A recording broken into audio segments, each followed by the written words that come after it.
생존 차이 검정 시 연구 대상수 산출에 대해서 설명드리겠습니다. 생존 자료를 이용해서 두 군 간의 생존 경험에 차이가 있는지를 검증하기 위해서 샘플 사이즈는 어떻게 계산할까요? 여러분, 생존 자료란 생존 시간과 관측된 자료의 끝점에서 내가 관심 있는 이벤트가 발생했는지 말았는지가 함께 주어진, 즉 관측된 시간, 타임이라는 연속형 변수와 사망 여부, 재발 여부와 같은 범주형 자료가 혼합이 된 형태라고 볼 수 있습니다. 따라서 자료를 요약할 때 만약 5명의 환자가 이처럼 5개월, 20개월, 30개월, 50개월, 60개월째 각각 사망을 했다면 생존 함수, survival function 어떻게 됩니까? 5분의 5에서 5개월이 되면 5분의 4, 80%로 떨어지고 20개월이 되면 5분의 3, 60%로 떨어지는 각 시점마다 20%씩 감소하는 스텝 펑션의 형태를 띠겠지만 생존 자료는 그렇지 않다는 거죠. 만약에 우리가 20개월째 이 환자가 20개월까지는 내가 추적 관찰이 되었지만 그 20개월이 되는 시점 이후에는 이사 등의 이유로 절단되었다, censored 되었다 이렇게 이야기를 하는데요. 즉 추적 실패, lost follow-up 되었다고 한다면 이 생존 곡선을 작성할 때 어떻게 하느냐면요. 그 시점, 20개월의 그 시점에다가 틱마크를 찍으시고요. 그러면 여기에는 더 이상 이까지는 4명이 위험에 노출돼 있었는데 그 다음부터는 1명이 이 시점에서 탈락되고 3명만 노출이 되어 있는 형태라서 그 다음에 1명이 사망할 경우에는 어때요? 이 직전 그 80%의 생존율에다가 곱하기 3분의 2가 되는 이러한 가플란-마이어 추정을 통해서 생존 곡선이 추정이 됩니다. 자, 그럼 이렇게 카플란-마이어 곡선을 이용해서 두 집단 간의 생존 경험을 추정하고 나면 이 생존 경험의 차이를 어떻게 검증하느냐 하는 건데요. 그것이 바로 로그 순위 검정, 로그 랭크 테스트입니다. 생존 차이 검정을 할 경우에도 비율 차이 검정이나 평균 차이 검정과 마찬가지로 각 군당 N수, 즉 총 N수도 중요하고 또 추가로 관심 있는 이벤트의 숫자도 중요합니다.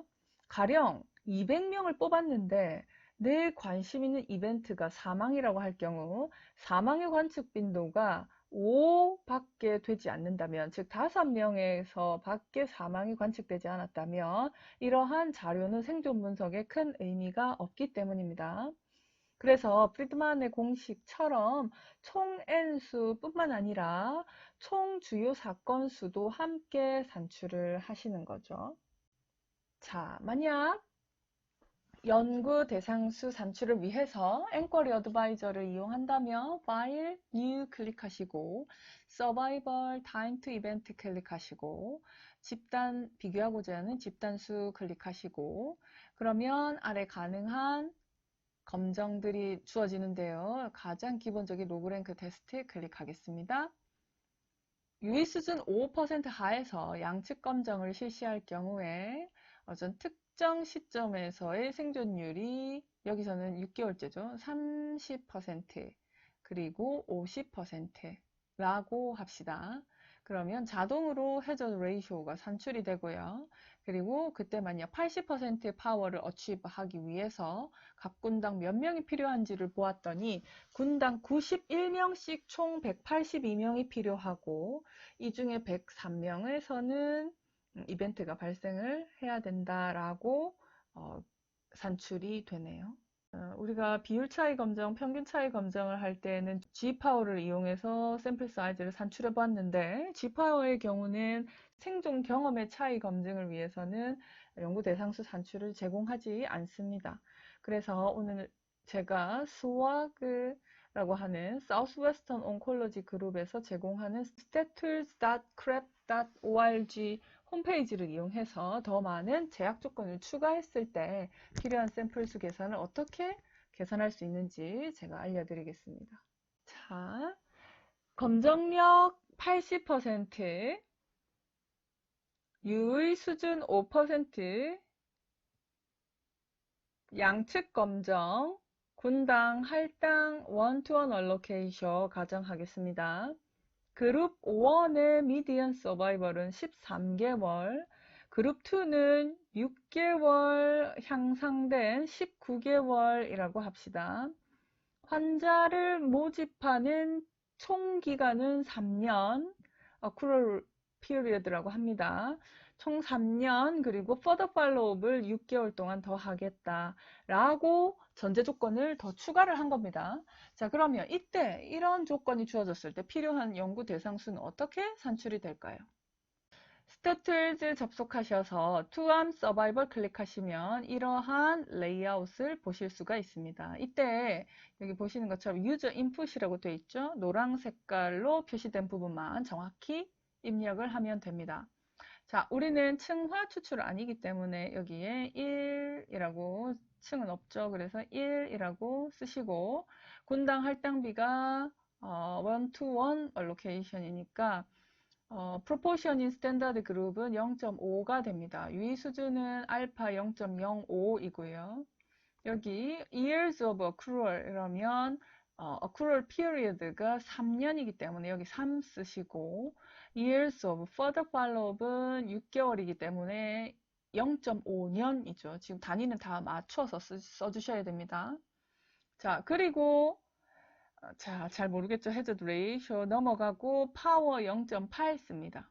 그리고 난 뒤에 스탠다드 그룹의 미디안 서바이벌이 13개월이었거든요. 기억나시죠? 여기 13개월.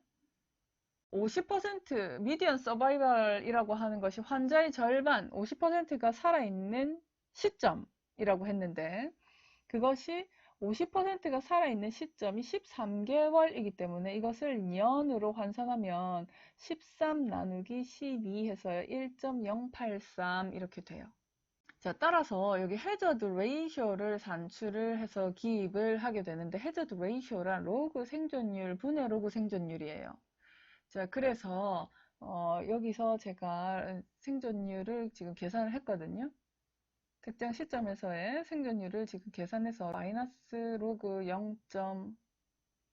0.527 나누기 마이너스 로그 0.645 이렇게 계산을 하면 직접 계산을 하면 여기 1.46이 나오고 여기에 직접 1.46을 기입하시면 됩니다. 자, 어떻습니까? 유료 소프트웨어와는 달리 무료 소프트웨어는 아무래도 분석에 대한 이해가 좀 더 수반되어야 되고 약간의 수고로움이 필요한 그런 한계점이 있습니다. 그러나 무료이기 때문에 우리가 이용을 할 만하죠. 반면에 유료 소프트웨어인 엔쿼리 어드바이저의 경우에는 여기 어시스턴트라고 하는 메뉴를 클릭해서 이렇게 내가 미디안 서바이벌이 13개월, 19개월이다 라고 작성만 해주시면 해저드 레이쇼를 알아서 1.46으로 계산을 하고 바로 우리 샘플 사이즈 계산하는 칸으로 넘겨줍니다. 통계적 지식이 조금 부족하더라도 패키지에 의존할 수 있다는 장점이 있습니다. 이렇게 산출한 결과 각 군당 180명씩 총 360명이 필요하고 필요한 주요 사건 수는 총 219건이라는 것을 알 수 있습니다.